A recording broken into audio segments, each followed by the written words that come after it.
Gorantla police station limits లో సుగాలి ప్రియాంక గారు home guard గా పనిచేస్తుండగా పర్సనల్ డ్రైవర్స్ ఎవరైతే బయట మల్ల షరీఫ్ అనే వాళ్ళు ఇద్దరు ఆమె పైన హరాస్మెంట్ చేశారని ఆమె వచ్చి సీఏ గారికి చెప్పినా సీఏ గారు అది పట్టించుకోకుండా వెంటనే నువ్వు క్వార్టర్స్ అనేది పోలీస్ క్వార్టర్స్ లో ఆమెకి అకామిడేషన్ ఇచ్చినారు.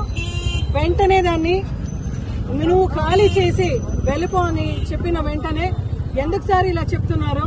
వీళ్ళు నాకు చాలా రోజుల నుంచి హరాస్మెంట్ చేసినా కూడా మీరు దానిపైన ఎంక్వైరీ చేయకుండా దాన్ని రోడ్డు పైన పోమని చెప్పేది ఎంత మాత్రం సమంజసమని అడిగితే ఆ పాపని ఇష్టానుసారంగా తిట్టిన పోలీస్ యంత్రాంగము మళ్ళా ఆమె పోయి పాయిజన్ అనేది తాగడం, ఆమె వీడియో చేసి అంటే ఎంత బాధగా ఉన్న మనసుకి ఆ పాప ఎంతగా బాధ చేసుకుంటూ మనసులో ఎంత బాధతో ఆ విషయం తాగి ఒక వీడియో చేసి నా చావుకు ఎవరు కారణం కాదు వీళ్ళిద్దరే కారణమని ఆమె ఎంత బాధతో అంటే ఆమెకు ఒక ఫ్యామిలీ ఉన్నా కూడా అవన్నీ కూడా బాధితులని పక్కన పెట్టి ఆ హరాస్మెంట్ తో బాధపడి ఈ రోజు ఆమె పోయి సూసైడ్ అటెంప్ట్ చేసుకుంటే సీఏ గారిని వచ్చి అడిగితే ఏం సీఏ గారు ఎందుకు మీరు ఇంతవరకు వాళ్ళని అరెస్ట్ చేయలేదని చెప్తే సీఏ గారు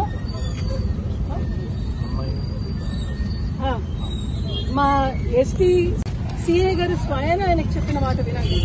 నమస్కారము. నేను అఖిల భారత బంజారా సేవా సంఘ రాష్ట్ర అధ్యక్షులు ఆంజనేయ నాయక్. అయితే నిన్న జరిగిన విషయం వెంటనే నాకు అమ్మాయి వాళ్ళ బంధువులు ఫోన్ చేశారు. అన్నా ఇట్లా మా అమ్మాయికి ఇట్లా ప్రియాంక అమ్మాయికి అన్యాయం జరిగింది, ఈ రకంగా జరిగిందని చెప్తానే వెంబడే నేను సీఏ గారికి ఫోన్ చేయడం జరిగింది. ఏందండి సీఏ గారు ఏంది పరిస్థితి ఏం జరిగిందని చెప్పేది ఆయన ఏది మాట్లాడుకోకుండా ఒకటే చెప్తున్నాడు.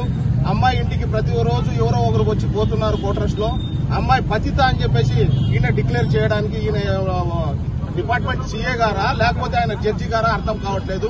ఆ రికార్డ్స్ కూడా నాకాడ ఉన్నాయి. ఆయన మాట్లాడిన మాటలు స్వయంగా ఆయన మాట్లాడిన మాటలు కూడా ఈ రకంగా మా బంజారా బిడ్డల మీద ఈయన ఆరోపించడం ఎంత మాత్రం సమంజసము, ఎందుకు ఇలా చేస్తున్నాడో అర్థం కాలే. ఇదే కాదు గతంలో కూడా చాలా కేసులున్నాయి.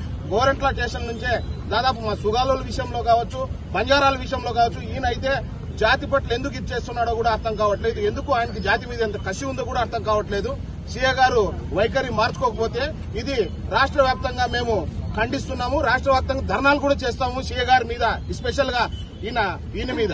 ఖచ్చితంగా ఇప్పుడు మా అధ్యక్షుడు బంజారా అసలు అధ్యక్షుడు మాట్లాడిన మీరు విన్నారు. ఇది చాలా తప్పు.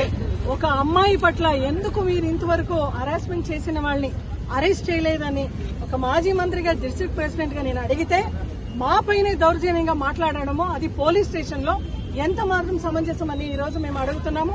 ఖచ్చితంగా దీనిపైన యాక్షన్ తీసుకోకుండా మీరు ఇదే ఒక తీరుని మీరు ముందుకు తీసుకుని వెళ్తే డెఫినెట్ గా ఈ ఒక ఉద్యమం అయితే మేము ఎస్టీ కమిషన్ వరకు, ఢిల్లీ ఎస్టీ కమిషన్ వరకు, నేషనల్ కమిషన్ వరకు మేము తీసుకుని వెళ్తాం. ఖచ్చితంగా సుగాలి ప్రియాంక గారికి మేము న్యాయం ఇప్పిస్తాము. ఈ రోజు ఇంతగా మాట్లాడుతున్న సీఏ గారు కూడా ఎందుకు ఇంతగా ఒక సుగాలి ఆడబిడ్డకు న్యాయం చేయకుండా ఆమె పైన అబండాలు మోసిన ఒక కార్యక్రమం చేస్తున్నారంటే నిజంగా చాలా బాధాకరంగా ఉంది. స్థానికంగా మంత్రి గారు సవితమ్మ, నువ్వు కూడా ఒక ఆడబిడ్డ, ఒక ఆడ మనిషికి అన్యాయం జరిగితే ఇంతవరకు పోయి నువ్వు హాస్పిటల్ కూడా కనీసం పరామర్శ కూడా చేయలేదు. సీఏ గారిని సపోర్ట్ చేసుకుని వచ్చే కార్యక్రమం మీరేమైనా చేస్తే ఖచ్చితంగా నువ్వు ఈ ఒక ఆడజాతికి ద్రోహిగా ఉంటావు సవితమ్మ అని నీకు హెచ్చరిస్తున్నాము. ఈ సొంత నియోజకవర్గంలో ఒక సుగాలి పాపకు, సుగాలి ప్రియాంక గారికి అన్యాయం జరిగితే ఇంతవరకు కూడా నువ్వు స్పందించకుండా ఉన్నావు కదా, దీన్ని మేము తీవ్రంగా ఖండిస్తూ ఎంతవరకైనా కూడా మేము ప్రియాంకకు ఆ పాపకు న్యాయం చేసే వరకు, ఈ ఒక యంత్రాంగం న్యాయం చేసే వరకు మేము పోరాడతాము. డెఫినెట్ గా ఇంకా పై స్థాయి కూడా తీసుకుని వెళ్తున్నాము. చంద్రబాబు నాయుడు గారు, అదేవిధంగా పవన్ కళ్యాణ్ గారు, బీజేపీ వాళ్ళందరూ కూటమి ప్రభుత్వం మీరు ఉన్నారు కదా, పోలీసు వాళ్ళు కూడా ఒక ఆడపాప పైన ఎంక్వైరీ చేయకుండా ఇట్లా అబండాలు మోచేది ఎంత మాత్రం సమంజసమని మీ అందరూ కూడా అడుగుతున్నాము. హోమ్ మినిస్టర్ అనిత గారు, పోలీస్ యంత్రాంగానికి మీరు ఇదే చెప్పినారా? ఇట్లానే ప్రవర్తించండి, ఇట్లానే మీరు రెస్పాన్సిబుల్ గా ఉండండి అని మీరు మీ డ్యూటీస్ ని వీళ్ళకి మీరు ఇలాగే చెప్పించినారా అని మిమ్మల్ని మేము అడుగుతున్నాము. వెంటనే దీనిపైన మీరు స్పందించండి. మేము కూడా పై అధికారుల వరకు తీసుకుని వెళ్తాము. దీనిపైన ఎటువంటి చర్యలు మీరు తీసుకోకపోతే రాబోయే రోజులైతే ఈ ఉద్యమం ఇంకా తీవ్రంగా చేస్తాం. ఖచ్చితంగా ఒక్క పోలీస్కే, ఒక హోమ్ గార్డ్ కే రక్షణ లేదు. ఇంకా మీరు బయట ఒక ఎస్టీ మహిళ సుగాలి పాపకి మీరు న్యాయం చేయడానికి వెనకాడుతున్నారంటే ఏమి కారణం? ఎందుకు మీరు చేయలేకపోతున్నారు?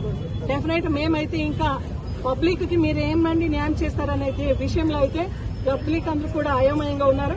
డెఫినెట్లీ దీనిపైన అయితే యాక్షన్ కంప్లైంట్ దీనిపైన మీరు ఇమ్మీడియట్ గా జగన్మోహన్ రెడ్డి గారు ఏదైతే ఈ యొక్క దిశ యాప్ ని పెట్టినారో దీన్ని మీరు ఇమ్మీడియట్ గా ప్రవేశం పెడితే అట్లీస్ట్ ఆ పాప అట్లా ఆత్మహత్య పాలు కాకుండా దయచేసి దిశకి టోల్ నంబర్ ఒక పోలీస్ మహిళ అయినా కూడా దానికి రింగ్ చేసి ఆమె ప్రాణాన్ని రక్షించే కార్యక్రమం మేము చేసేవాళ్ళు కదా అని పబ్లిక్ లో మాట్లాడుతున్నారు. ఇప్పటికైనా హోమ్ మినిస్టర్ గారు కన్ను తెరిచి మీరు దయచేసి ఈ కేసులో ప్రత్యేకమైన శ్రద్ధ తీసుకుంటూ ఈ యొక్క బంజారా పాపకు సుగాలి ప్రియాంక గారికి నిజంగా న్యాయం చేయండి అని మేము విన్నవించుకుంటున్నాం.